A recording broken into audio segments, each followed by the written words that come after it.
Y continuamos en CAE la Noche, la principal revista en materia de análisis económico y financiero de República Dominicana. Y como dijimos en el comentario inicial,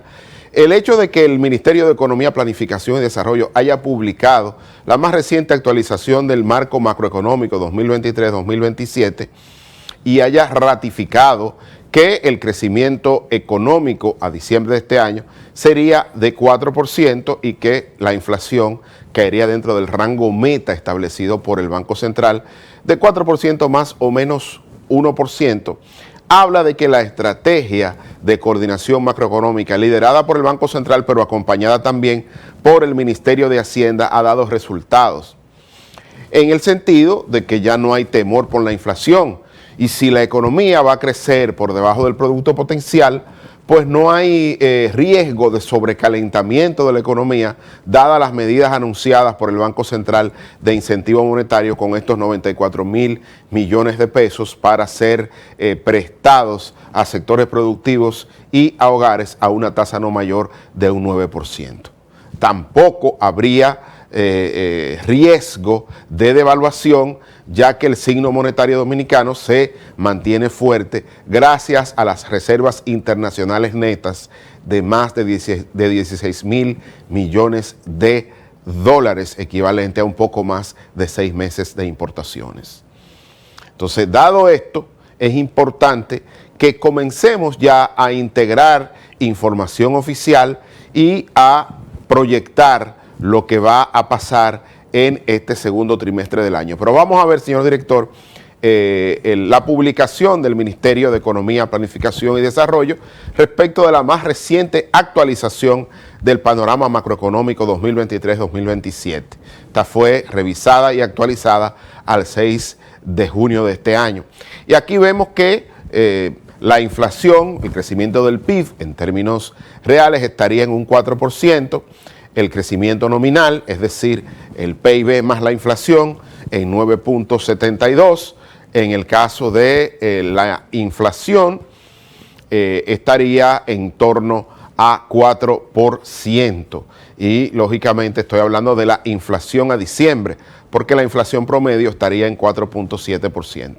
Pero también caería dentro del rango meta del Banco Central. Y con el tema de la tasa de cambio, ellos entienden que la tasa de cambio promedio estaría en el entorno de 56.15 pesos por dólar. Ahí están también las proyecciones respecto del petróleo, de la onza Troy del oro, el níquel, el carbón mineral, el crecimiento de los Estados Unidos, la inflación también en Estados Unidos, tanto promedio como a diciembre, por ser nuestro principal socio comercial. Y es importante que tengamos estas cifras actualizadas para hacer análisis más certeros respecto del desempeño económico de la República Dominicana para este año 2023. Pero vamos a ver, señor director, cómo ha estado el crecimiento económico.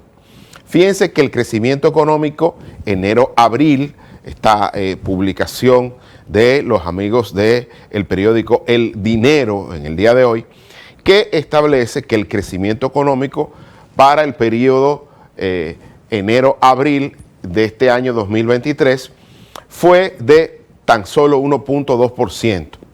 Y lo que se espera, o la más reciente proyección del Ministerio de Economía, Planificación y Desarrollo, establece que sería el crecimiento a diciembre de 4%. Por esta razón, los incentivos en materia económica que da el Banco Central van dirigidos a aumentar el consumo doméstico, la demanda interna. Y lógicamente esa demanda interna va a empujar el crecimiento económico en lo que resta del año, ¿no? Y en el caso del gobierno también tiene que acelerar el gasto de capital en obras de infraestructura pública, precisamente para seguir empujando el crecimiento económico y lograr esta nueva meta establecida en la actualización del marco macroeconómico publicada por el Ministerio de Economía de 4%. Pero vamos a ver la próxima lámina, señor director, respecto de la inflación. Fíjense las proyecciones de la inflación en los países de la región. La más reciente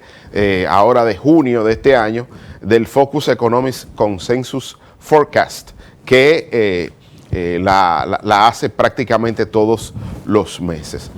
Fíjense que cuando uno mira la región, vamos a ver en el caso de Argentina, ¿verdad?, que se proyecta que estaría en 112.1%, Uruguay 7.2%, Brasil 5.2%, Venezuela 291.9%, tanto Venezuela como Argentina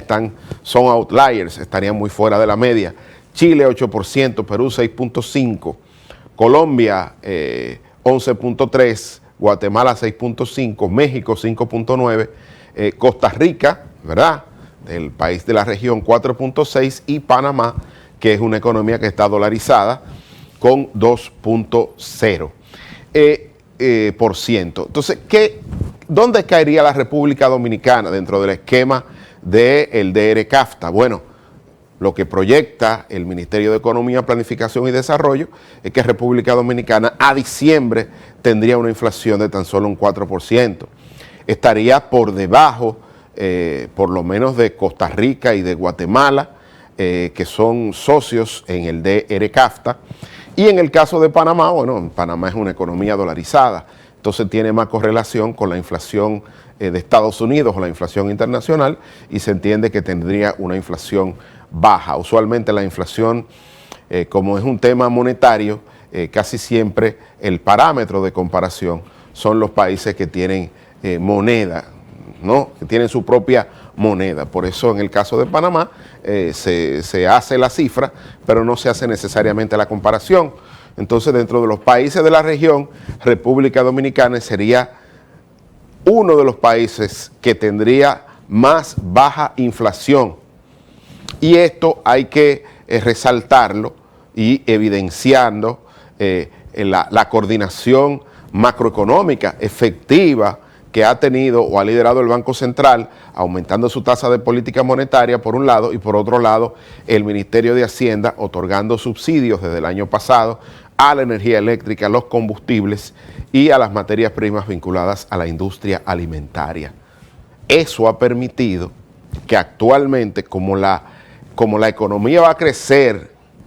por debajo del producto potencial en solo 4%, y que la inflación va a estar dentro del rango meta del Banco Central, por eso la máxima autoridad monetaria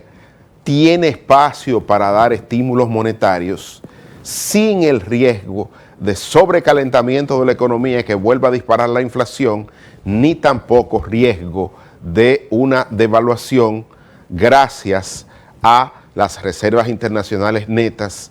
que tiene el Banco Central, mayores a 16.000 millones de dólares. Entonces, por eso puede tomar estas medidas de incentivo monetario para, a través de la demanda interna, pues empujar el crecimiento económico en este segundo semestre del año. Entonces, quería hacer esta comparación porque siempre uno tiene que hacer un benchmarking, ¿no?, una comparación, ver lo que está pasando en la región, para tener quizás una idea más acabada del esfuerzo que hacen las autoridades, tanto por el lado monetario y apoyada por la parte fiscal, y de alguna manera uno sentirse más tranquilo, porque cuando uno ve lo que está pasando en el entorno, uno dice, bueno, se está haciendo un esfuerzo, esta economía está creando empleo. Estamos viendo cómo en el día de hoy Adozona pues publicó un crecimiento por encima del 10% cuando se compara el desempeño del sector de zonas francas durante los primeros 5 meses de este año con igual periodo del año anterior.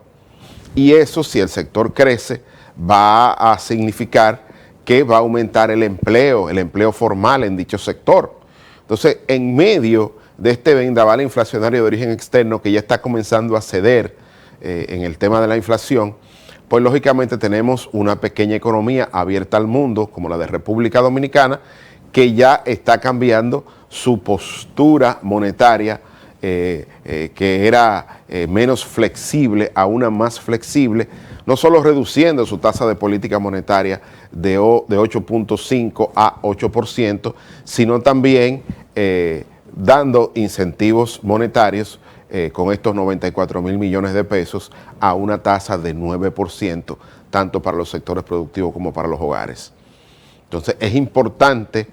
a la hora de analizar qué está pasando en la economía dominicana, mirar también el entorno, porque es una situación difícil en la que la geopolítica internacional, luego de la invasión rusa a Ucrania, ha puesto a todo el mundo, cambiando los flujos comerciales por las sanciones que ha existido o que se han impuesto no solo a Rusia como país invasor, sino también a China en el ámbito tecnológico, que lógicamente ha cambiado los flujos comerciales y hace un poco más difícil la gobernabilidad, sobre todo en Latinoamérica, que estamos viendo que algunos países están teniendo dificultades en el ámbito no solo económico, sino también político y social. Por eso hay que analizar lo que está pasando en nuestro país en la justa dimensión a la hora de analizarlo frente a lo que pasa en el mundo y en la región, porque es bueno resaltar que el riesgo país de República Dominicana está por debajo del promedio mundial y muy por debajo del promedio de la región, lo que implica que si el Ministerio de Hacienda decide salir a los mercados financieros internacionales a colocar nueva deuda, República Dominicana puede acceder a tasas de endeudamiento más bajo que la que tiene el promedio mundial y la que tiene el promedio de la región latinoamericana.